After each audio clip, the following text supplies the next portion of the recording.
আসসালামু আলাইকুম, কেমন আছেন সবাই? আজকে এই বর্ষার দিনে আপনাদের সাথে একটি নতুন শেয়ার ভিডিও করব। আমার শ্বশুরবাড়ির ছাদে ছোট্ট একটি বাগান করেছিলাম। সেখানে অনেকগুলো ফুল গাছ আছে, অ্যালোভেরা গাছ আছে। সবগুলোই হচ্ছে ডাল কেটে পুঁতে দেওয়া, কিন্তু সেখান থেকে অনেকগুলো গাছ বের হয়েছে। সেই সাথে ড্রাগন গাছও লাগিয়েছিলাম। ড্রাগনে অনেক শাখা প্রশাখা বেরিয়েছে। পাশে একটি কাঠগোলাপ গাছের চারা লাগিয়েছিলাম, সেখান থেকে কতগুলা ফুল হয়েছে দেখুন। যত্ন করে রাখলে প্রতিটি গাছপালা সব কিছু টিকে থাকে। যত্ন করে রাখলে কে না থাকে। দেখুন এই ড্রাগনগুলো কত সুন্দর।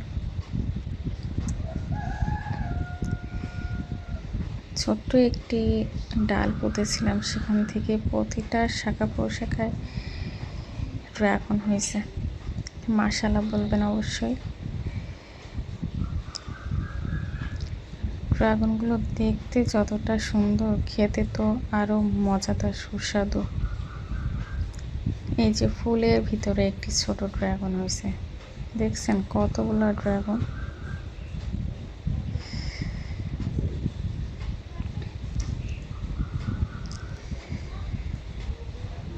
আজকে আমি এই ড্রাগনগুলো তুলতে এসেছি,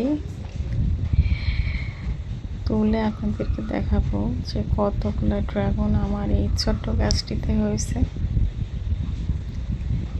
অনেকে মনে করে যে ড্রাগন চাষ করছি, আসলে সেটা না। ছাদে যত্ন করে লাগাইলেই সুন্দর একটি ড্রাগন হয়। এই যে ফার্স্টে ড্রাগনটা ঢুকছি।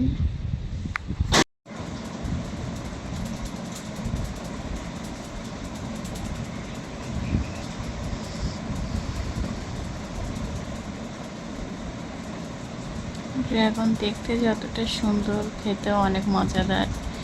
শরীরের জন্য তো খুবই উপকারী। ড্রাগন গাছ বাড়িতে লাগালেই, যত্ন করলেই হচ্ছে ড্রাগন ফল ধরে। ড্রাগন ফল আসতে কয়েক মাস লাগে, একটা বছরও লেগে যেতে পারে। ধৈর্য ধরে অপেক্ষা করতে হবে। এই যে ড্রাগনে আবার পিঁপড়া লাগে, কারণ ফলের যে গোড়ায় মিষ্টি মিষ্টি ভাব থাকে, সেটা জন্যই পিঁপড়ে লাগে বেশি।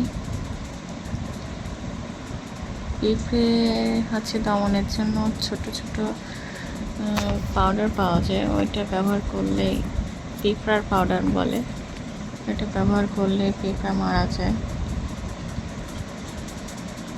এই যে দেখেন আমি ড্রাগন তুলছি, এটা কাঁচা, ওটা পাকতে সময় লাগবে। এগুলো সব পেকে গেছে। যখন ড্রাগন পাকে একসাথে যদি ধরে, তাহলে আবার একসাথেই পেকে যায়। ড্রাগন ফুল আসে সাধারণত এপ্রিল মাস থেকে।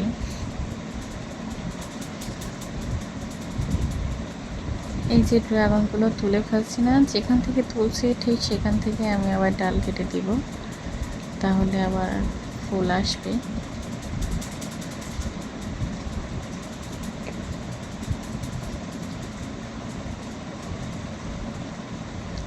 ড্রাগন সবসময় সাবধানে তোলা ভালো, কারণ ড্রাগন হচ্ছে কাটা খুবই ধারালো, হাতে ফুটে যেতে পারে, এতটাই ধারালো, কেটেও যায় মাঝে মাঝে। খুব সাবধানে ড্রাগন গাছের পাশে চলাফেরা করা উচিত।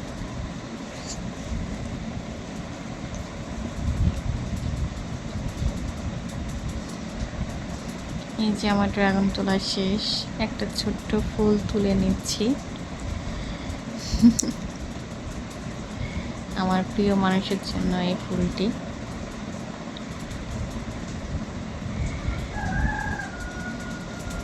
নিচে গিয়ে তারে দেব। সো তো আজকে ভিডিও এতটুকুই। ভালো থাকবেন সবাই, দোয়া করবেন। আসসালামু আলাইকুম।